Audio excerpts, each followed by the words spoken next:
This is a film about the American poet Maurice Manning. A Guggenheim Fellow and a Pulitzer Prize finalist, Maurice is also a respected teacher and a vocal environmentalist. Born and raised in rural Kentucky, his poems are firmly rooted in that rich heritage and are inspired by the land which helped shape both himself and his forebears.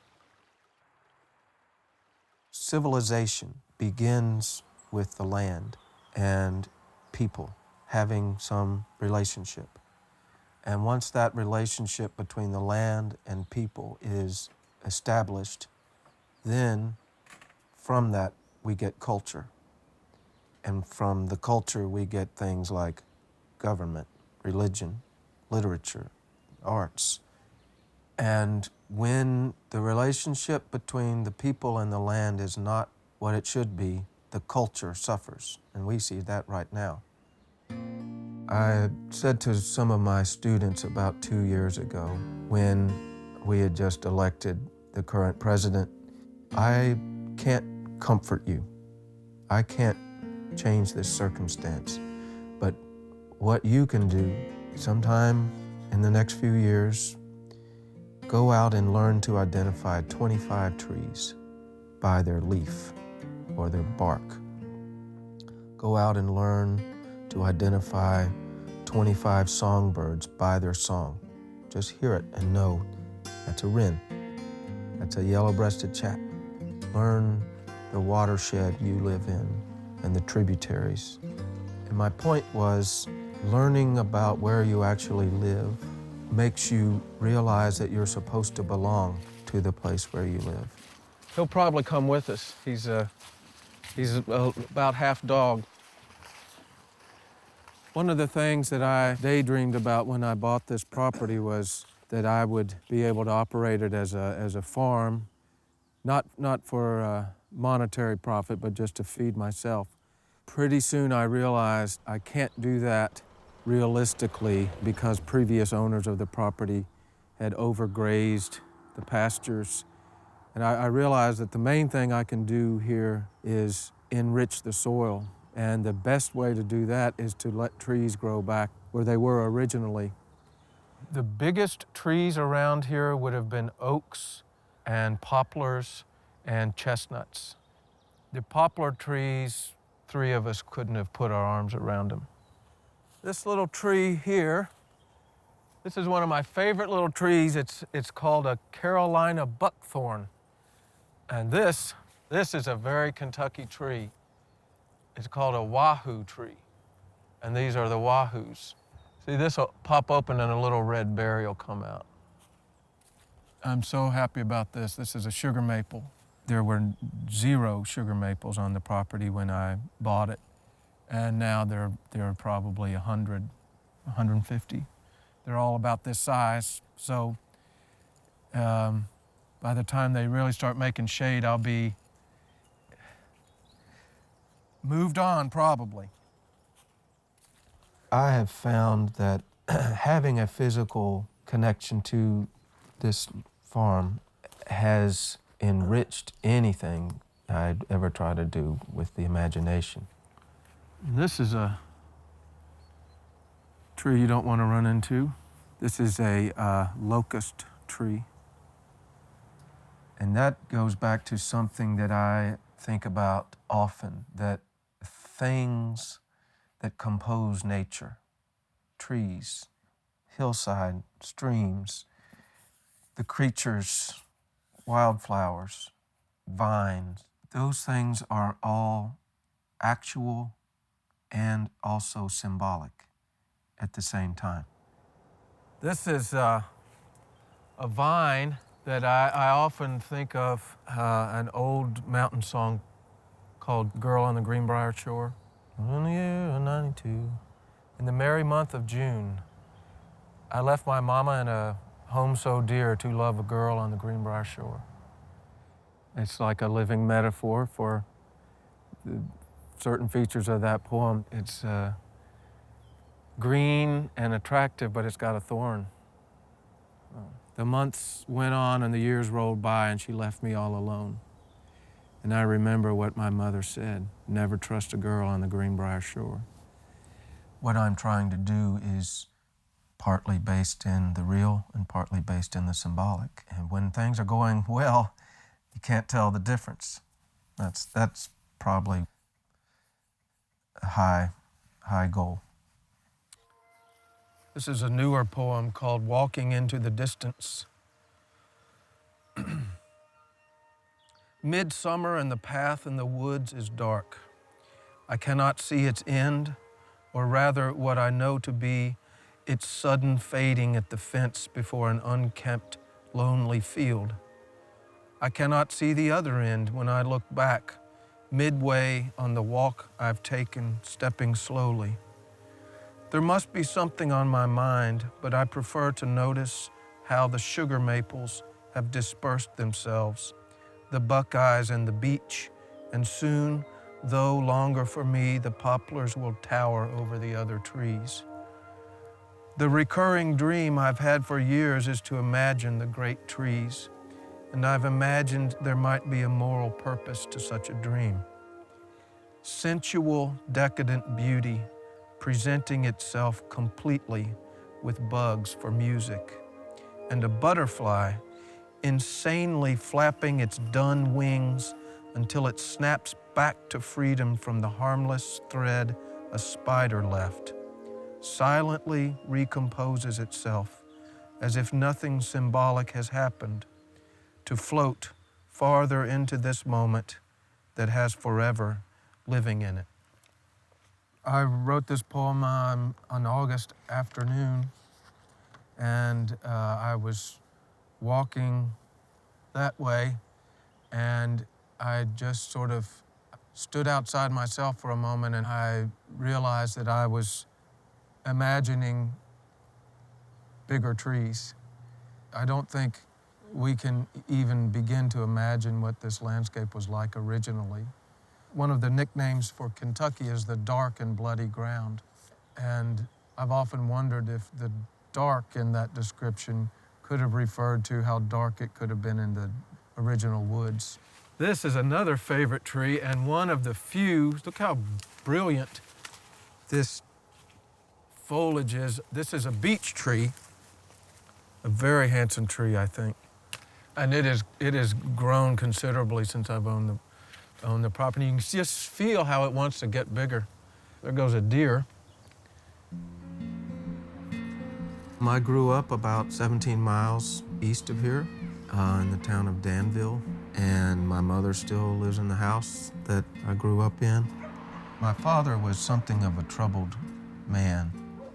He had a number of issues, and my parents did not have a pleasant marriage at all. My father had a serious drinking problem and was often out of work, and we often had the electricity turned off and the phone turned off, and there was not much to be done about it. And I think that I found solace through my imagination. It was very easy to walk down to the end of the road and basically trespass on a disused farm that had nice woods, and I would follow streams just for miles and miles and kind of live in a daydream, if that makes sense. Oh yeah, there's a grenade right in front of the tunnel. I want you to pick it up and drop it in the middle of the light system where it'll knock out all the lights. Since we're bats, they can't see. And we've got radar, like, you know what I'm talking about, huh? When I was, I think I was 8, my mother's parents got me a tape recorder for Christmas. And in those days, a portable tape recorder was about the size of a shoebox. And I would go out in the woods and make up stories.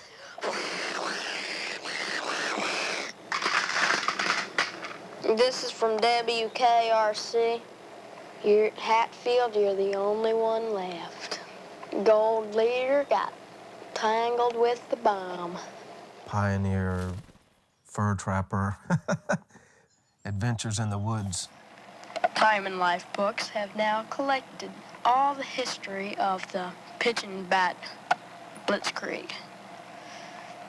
All that first happened to be was a little bird dew on the face of the pigeon, and then the war. Growing up, the books that I read were often child-oriented biographies of pioneer figures, Daniel Boone and Kit Carson and people like that. And I think I was attracted to reading about the frontier characters because I knew my ancestors were frontier pioneer people too. When I was growing up, the word Appalachian was not in use. We just said people from the mountains, or our family comes from the mountains. It is a region of the U.S. that we identify with people being, more rooted in that region than in perhaps any other region of the country.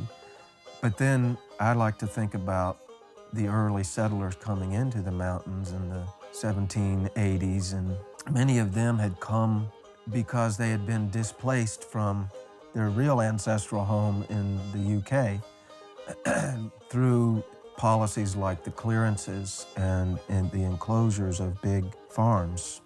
And I think through industrialization, where suddenly there were these things called factories. They had the option of working under those conditions or migrating to the colonies or the very early U.S. My mother's people settled about 50 miles from where I grew up, and it's a beautiful, rocky, rugged farm that has a wonderful cave on it. And it's near the community called Stab, which I think is hilarious. Stab, Kentucky. Part of growing up was very magical. I knew 3 great-grandmothers and 1 great-great-grandmother and a great-great-aunt.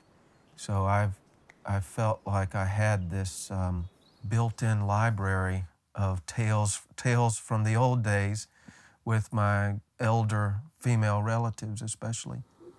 It's the funniest thing. We had a big red cow.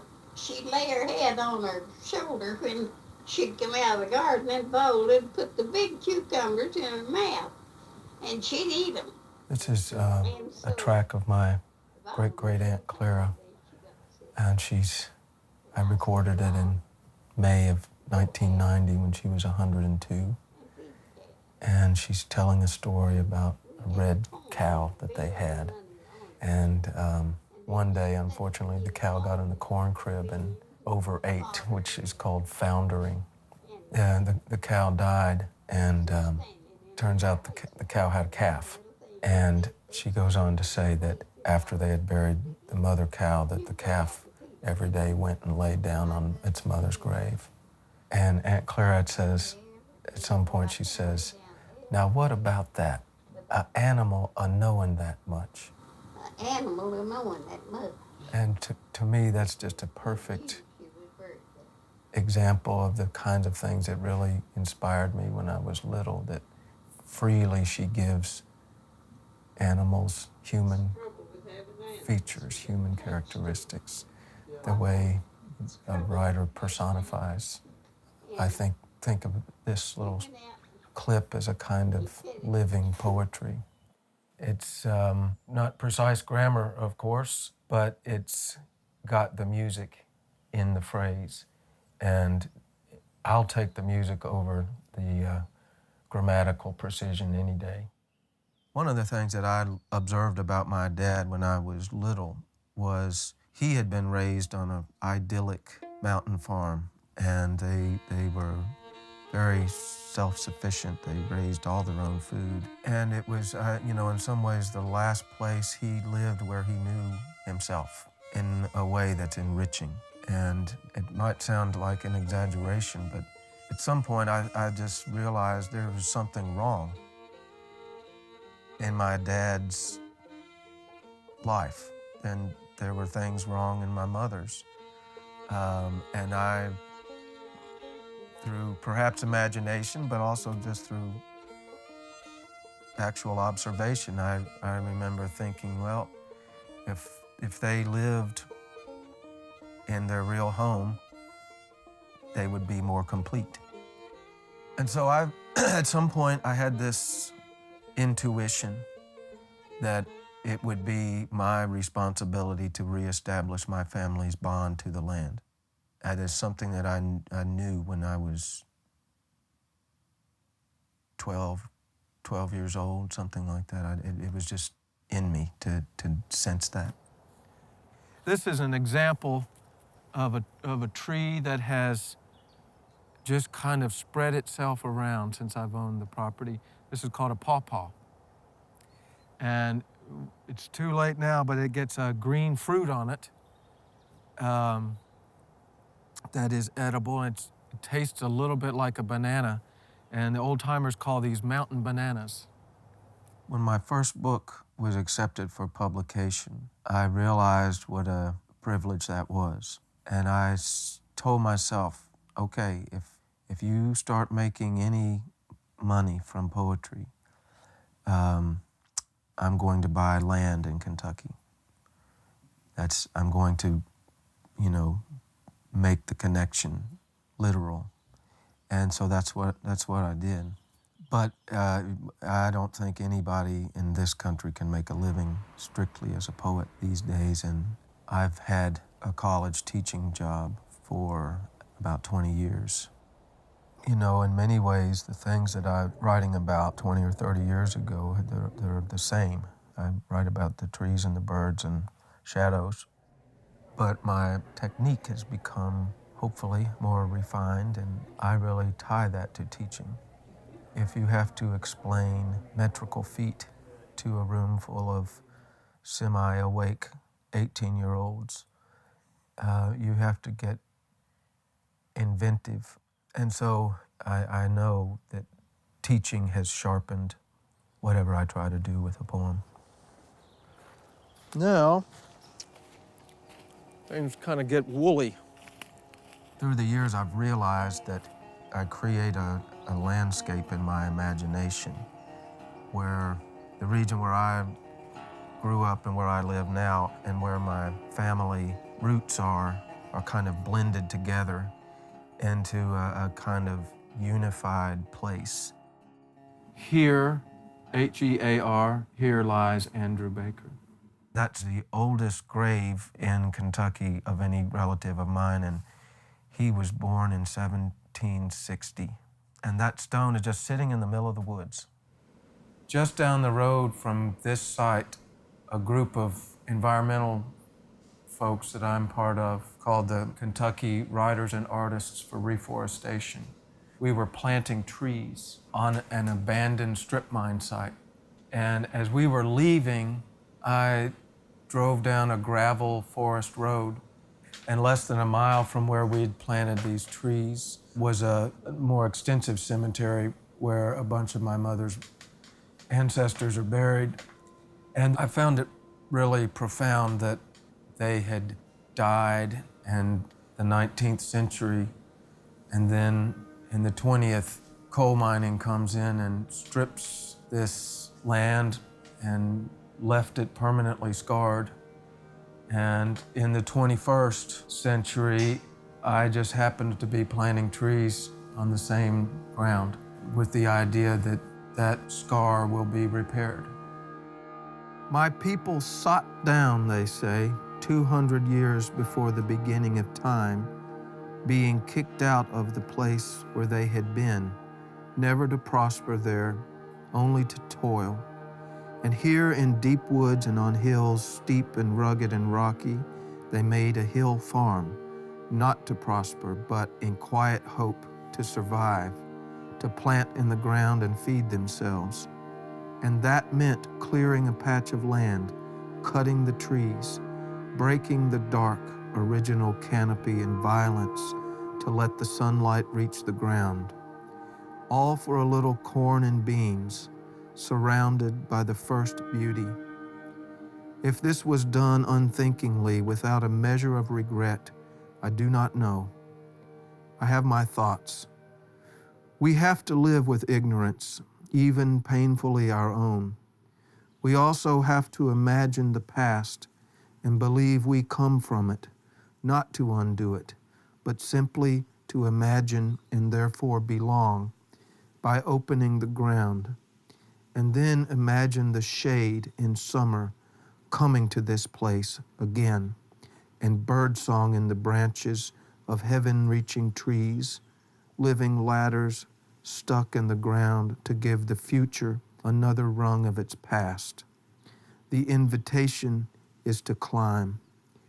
One thing I know about God's country, it's all there is, and it's supposed to be alive. I'm not sure about the final line of that one.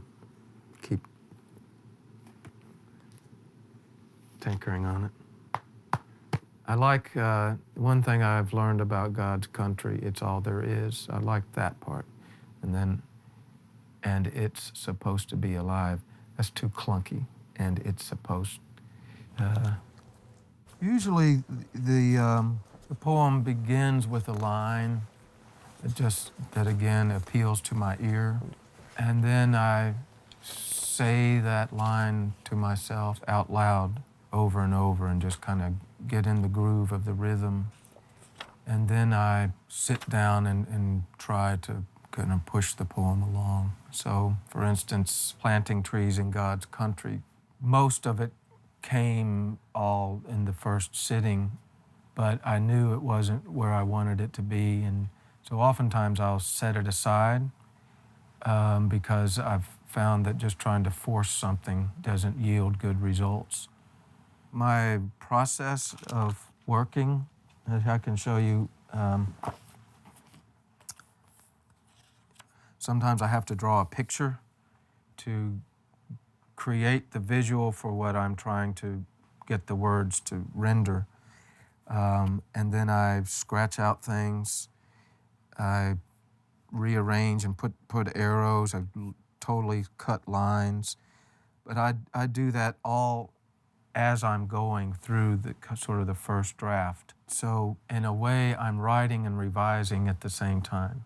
Some poems I've worked on for years. That's not a very efficient thing to do.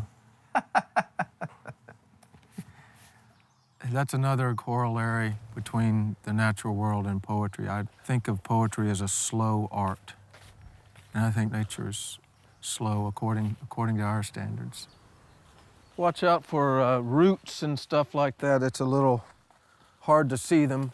When I was in my 20s and really kind of doing my own reading, I spent a lot of time with the Romantics, Wordsworth and Coleridge, and I think they're the first English poets to recognize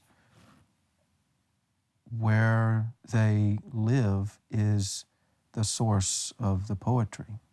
And then, there's this decline where the landscape and the geography cease to be generative features of the poetry and become just settings.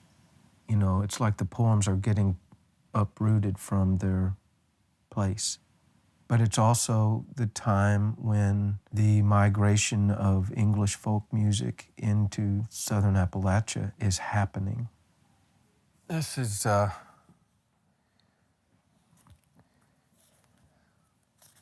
poem that my high school English teacher read to our class.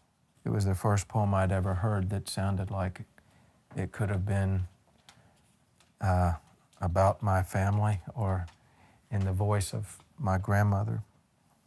Where you coming from, Loamy Carter, so early over the snow? What's them pretties you got in your hand, and where you aiming to go?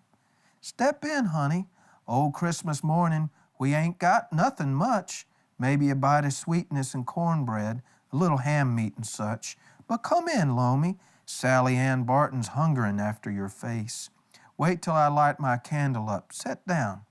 There's your old place. Where you been so early this morning? Graveyard, Sally Ann. Up by the trace in the Salt Lick Meadow where Talby killed my man. I met him up on the meadow trace when the moon was fainting fast. I had my dead man's rifle gun and killed him as he come past. I heard 2 shots. 'Twas his was second. He got me 'fore he died. You'll find us at daybreak, Sally Ann Barton. I'm laying there dead at his side. That's, as I've described this poem, it's not simply a murder ballad, it's a double murder ballad wrapped into a ghost story set at Christmas. That was important to me because it was a poem in the language that I understood. It wasn't a poem in academic language or in highbrow language. And that's been an important thing to realize, that here's a poem that I only heard it once, and it stayed with me for 30 years. Why is he not known today? There are probably several reasons. This is not academic poetry. It's not poems about a culture that is thought of in any literary way. When I was growing up, if you had any literary interest, the models out there were primarily urban in perspective and aesthetics and all of that. And so finding someone like Audubon, that was an animating moment for me. John James Audubon began his life's work around 1818 or so. His mission was to paint an image of all of the bird species of North America, which, unlike many artists, he did. These are doves. For the sake of his artistic vision, he risked all kinds of peril. Wren. And lived very primitively for months and months at a time in order to take out of the wilderness this great art. And that's a Louisiana water thrush. Don't know if those are still around. All of these paintings, not one of them is static. They're all capturing a moment of absolute vitality. Yellow warbler, I saw those this summer with my daughter. They get up high in the trees and you hear them, but you can't see them. There's the mockingbird. In a painting like this, the human experience or perspective of nature is one of intimacy. And it's an intimacy that is, on one hand, beautiful, but on the other, at times, terrifying. And in my efforts as a poet, I feel like I've tried to render an intimate connection to the natural world. Since perhaps the Second World War or the 50s or so, poetry has shrunk in terms of the space it occupies in our culture. At the same time, academic institutions have grabbed hold of poetry and decided that, you know, in order to really understand poetry, you need to read this scholarly discussion of it. And that's gone hand in hand, or it's contributed to poetry itself becoming the kind of thing that needs a scholarly interpretation of it. And I don't guess there's anything to do about that except try to remember that there is another kind of poetry. Poetry for the people, poetry coming from I always say, grassroots perspective. And some poets are described as accessible, and that's actually a backhanded compliment. But I don't know why one would want to be an inaccessible poet and expect to have anybody read your poems. So there's that. It seems to me it is possible to write sophisticated poetry in a language that average people can understand about subjects that are everyday. We're going to come to a persimmon tree here in a minute, and there's an old song called Boil That Cabbage Down, Boil That Cabbage Down. And there's a lyric in the song that goes, raccoon up in a simmon tree, possum on the ground. Raccoon said, you son of a bitch, shake them simmons down. The simmons are the persimmons. And I like to think whoever made up those words knew something about possums and raccoons and persimmons. You know, it wasn't just something to make up out of the blue. They had a literal reference that was in this world. There was a time that average people knew things about poetry. Ordinary people could pick up the daily newspaper and there would be a poem in it. My first publication was in our local newspaper when I was in 6th grade. I can remember 2 lines from it. In 1620, on Plymouth Rock, some Englishmen put their boat to dock. And that's 4 beat lines. So I realized that a few years ago that 4-beat line was, something I was using when I didn't even know what a 4-beat line was. But it's also the very common musical rhythm for any kind of folk music. 'Twas in the year of 92, in the merry month of June, I left my mom and a home so dear to love a girl on the Greenbrier shore.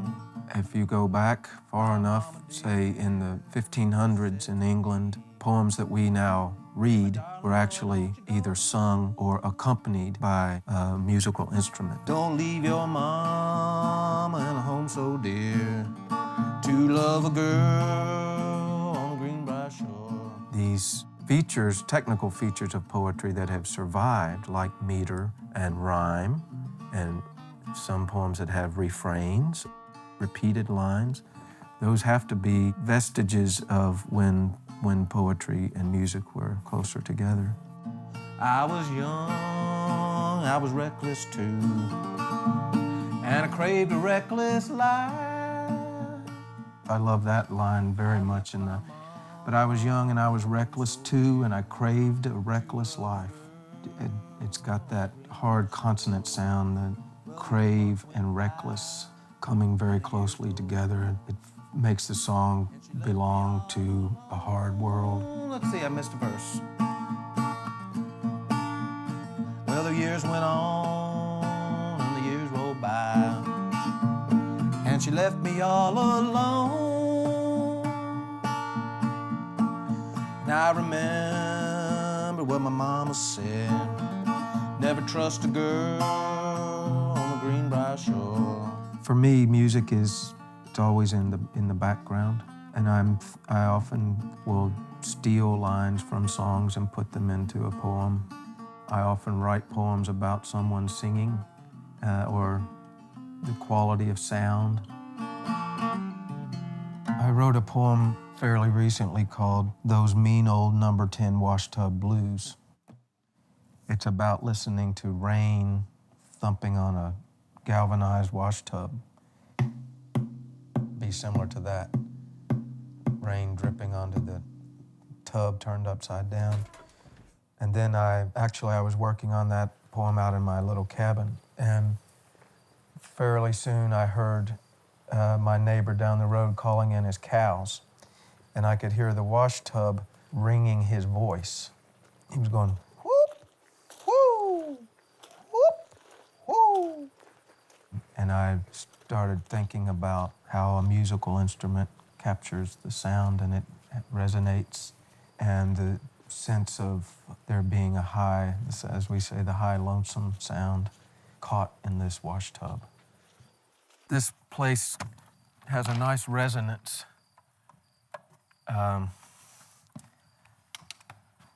At least for the time being, there's a little bit of a reverb in here, and that's been really exciting to sit in here and have a poem come into being.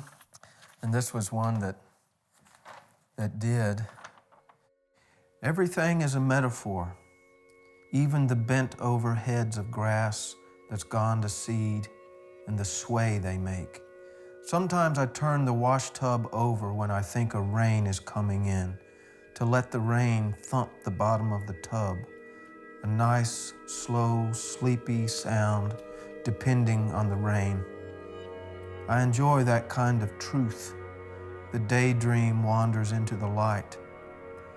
More often, however, the washtub only hangs by its handle from a nail in the barn, and the tub is mute, except when it catches from the distance the old man farther down the way, calling his cows home for the night with a high-pitched whoo and whoop, and the open tub cradles his voice and lulls it back lightly as if a hymn is being sounded out. It isn't despair I hear in his voice, but I like to hear the lonely in it and how the washtub makes it ring. an old man's voice in a wash tub, a daydream making its way to the light. Very particular instruments. We might as well add a spice bush to the scene and work it into the low refrain, the thumping low refrain, depending on the ringing rain. I always feel sitting down to work on a poem, I am participating in something that's been practiced for 3,000 or 4,000 years, and that is practiced by every culture. And it's not just a linear continuity, it's a geometric continuity. And I just find that that's an enriching way to be, and then it's an enriching way to sit down with the individual poem. When I was about 23, I met a man who was a poet, and the woman who introduced us said, well, Maurice here wants to be a poet too. And this man said, what do you write about? And I said, well, I feel like I need my well to fill up a little more before I have anything to say. And he said, well, I expect your well's already full. Something like that. And that he was exactly right about that you don't need to live in the Himalayas for 3 years to write about mountains. It's just a matter of paying attention to where you are right now and valuing it. Read, and read poetry that really means something to you on a real intimate level. And through your reading, go out and find the poets that people are not talking about, that you nevertheless feel a connection to. Read the poems out loud to see if they're saying something to your mind's ear. I like to think about it sometimes. And if it isn't reaching your mind's ear, don't feel obliged to keep going with it, you know. Be outside, learn the world around you, learn the trees, learn the birds, learn the wildflowers and the insects and the butterflies. You'll come to what you read with greater knowledge, with knowledge that isn't just academic information, but a kind of practical, hands-on knowledge. And to me, the best literature, it feels like carrying around a hammer. You can do something useful with it.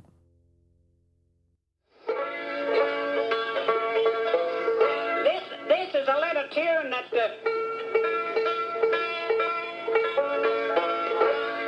I learned from a bald-headed uncle of mine. Here's that little tune that he... It hollers way down the road here from me, where you lay down $1 or two. When you come around the bend and you come back again, you'll find a jug full of good old Mountain Dew. They call it that old Mountain Dew, and they'll never refuse it our view. I shut my mother, hit my feller, and my jug, that good old Mountain Dew. Sing it, Stone.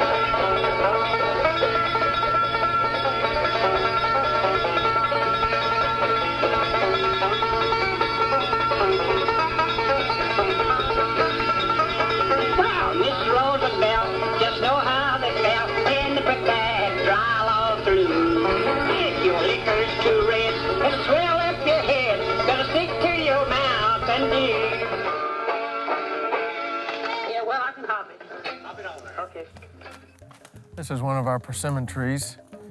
They still have some fruit on it up at the very top, but you'd have to be a mountain goat to get it. Good. One reason why we're not seeing many on the ground is the deer love persimmons. For the humans, if you want them, gotta be quick.